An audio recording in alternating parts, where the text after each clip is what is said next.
বিশ্বকবি রবীন্দ্রনাথ ঠাকুরের জন্মজয়ন্তী পালন করল 4 বামপন্থী ছাত্র যুব সংগঠন ডিওয়াইএফআই, টিওয়াইএফ, এসএফআই ও টিএসইউ। বুধবার সকালে আগরতলায় ছাত্র যুব ভবনের এক সংক্ষিপ্ত অনুষ্ঠানের মধ্য দিয়ে বিশ্বকবিকে শ্রদ্ধা জানান তারা। উপস্থিত ছিলেন ডিওয়াইএফআই এর রাজ্য সম্পাদক নবারুণ দেব, সভাপতি পলাশ ভৌমিক, এসএফআই এর রাজ্য সম্পাদক সন্দীপন দেব সহ অন্যান্যরা। উপস্থিত সবাই কবিগুরুর প্রতিকৃতিকে পুষ্পার্ঘ্য অর্পণ করে শ্রদ্ধা জানান।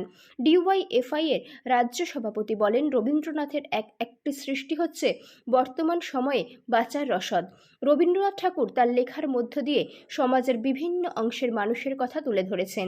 তিনি আরও বলেন, বর্তমান সময়ের লড়াইয়ের অন্যতম হাতিয়ার হতে পারেন রবীন্দ্রনাথ।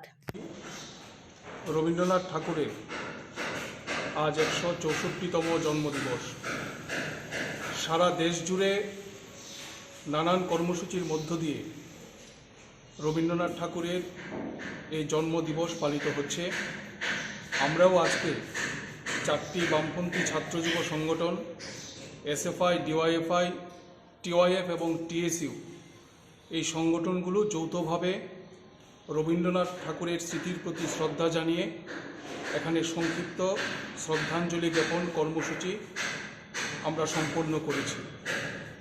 রবীন্দ্রনাথ ঠাকুর সম্পর্কে অল্প কথায় কিছু বলা এটা অত্যন্ত দুরূহ কাজ।